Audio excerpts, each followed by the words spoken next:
Hello viewers, আসসালামু আলাইকুম। সবাই কেমন আছেন? আশা করছি অনেক অনেক ভালো আছেন। আমি আরও একটি রেসিপি নিয়ে আপনাদের মাঝে হাজির হয়ে গেলাম। আর প্রতিদিন চেষ্টা করি আপনাদের মাঝে ভিডিও শেয়ার করতে।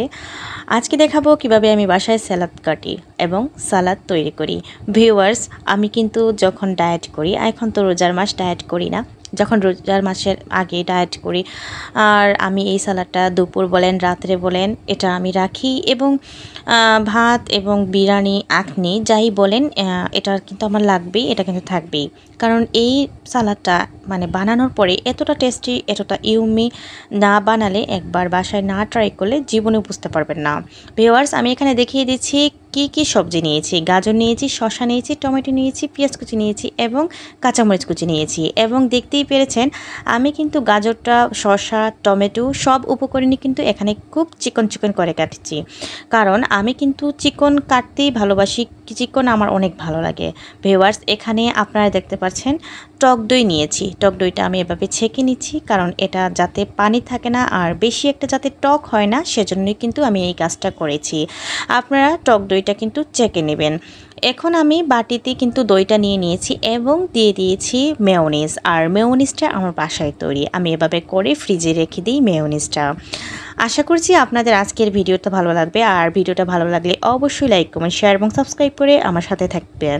তো এই মুহূর্তে দেখতে পাচ্ছেন আমি এখানে চিনিটা অ্যাড করছি। ভিউয়ার্স, আমি এমনি ডায়েট করি ঠিক আছে, কিন্তু এত ডায়েট করি না, কারণ আমি সব ধরনের খাবার খেতে ভালোবাসি এবং সব ধরনের খাবার খাই। আমার ডায়েট লিস্টে সব খাবারই থাকে, জাস্ট শুধু চিনিটা অ্যাভয়েড করি আর তেলটা একটু কম খাই। তো ভিউয়ার্স, এখান থেকে দেখতে পাচ্ছেন আমি চিনি দিয়েছি 1 চা চামচ এবং চায়ের দুধ নিয়েছি 1 চামচ। ভিউয়ার্স, আপনারা চাইলে এখানে ক্রিমটা ইউজ করতে পারেন, বাট আমি এখানে ক্রিম দেই নেই, দুধটা দিয়েছি। চায়ের দুধটা দিলে কিন্তু এখানে ভালো লাগে। এখানে দিয়ে দিয়েছি আমি গোলমরিচ গুঁড়া, হচ্ছে আমার বাসার তৈরি, এখানে আধা চা চামচের মতো আমি দিয়েছি। আপনারা চাইলে আপনারা কমও দিতে পারেন, বেশিও দিতে পারেন। আর আমি এখানে ভালো করে কিন্তু চামচ দিয়ে দেখতে পাচ্ছেন খুচিয়ে খুচিয়ে কিন্তু এটাকে ভালো করে মিক্সড করে নাড়া দিতেছি। তার কারণ একটাই, যখন আমি সালাডটা মাখাবো তখন কিন্তু দইয়ের গোটা গোটা থেকে যাবে, আর দইয়ের গোটা গোটা থাকলে এই খাবারটা দেখতে সুন্দরও লাগবে না আর খেতেও কিন্তু ভালো লাগবে না। আমরা সবাই জানি দেখতে যাকে সুন্দর লাগে খেতেও কিন্তু তাকে ভালো লাগে। ভিউয়ার্স, ভালো করে মাখিয়ে আমি কিন্তু এটাকে তৈরি করে নিচ্ছি। এই পর্যন্ত এসে লাইক দিতে ভুলে গিয়েছেন, প্লিজ একটা লাইক করে দিবেন, আর অবশ্যই আমার চ্যানেলটা সাবস্ক্রাইব করে আমার পাশে থেকে যাবেন। যারা নতুন আছেন, আজকে আমাকে নতুন দেখছেন, তাদেরকে জানাই মনের অন্তরান্ত থেকে অনেক দোয়া এবং ভালোবাসা। ভিউয়ার্স, আমি এখন কুচি করা টমেটো দিয়ে দিয়েছি। হ্যাঁ, এখানে একটা টিপস দিচ্ছি, আপনারা টমেটোর বিচিটা ফেলে দিবেন, কারণ টমেটোর বিচিটা থাকলে ভালোও লাগবে না আর এটা পানি ছেড়ে দিবে এই সালাডটা, সেজন্যই আমি টমেটোর বিচিটা ফেলে দিয়েছি। তারপর দিয়ে দিয়েছি শসা কুচি দিয়ে, তারপর আমি গাজর কুচি দিয়ে, তারপর পেঁয়াজ কুচি এবং কাঁচামরিচ কুচিটা দিয়ে দিয়েছি। আপনারা এখানে লবণটা ইউজ করবেন, আপনারা দেখতেই পেয়েছেন লবণটা দিয়েছি আমি, কারণ আমি এটা ভুলে গিয়েছিলাম বলতে।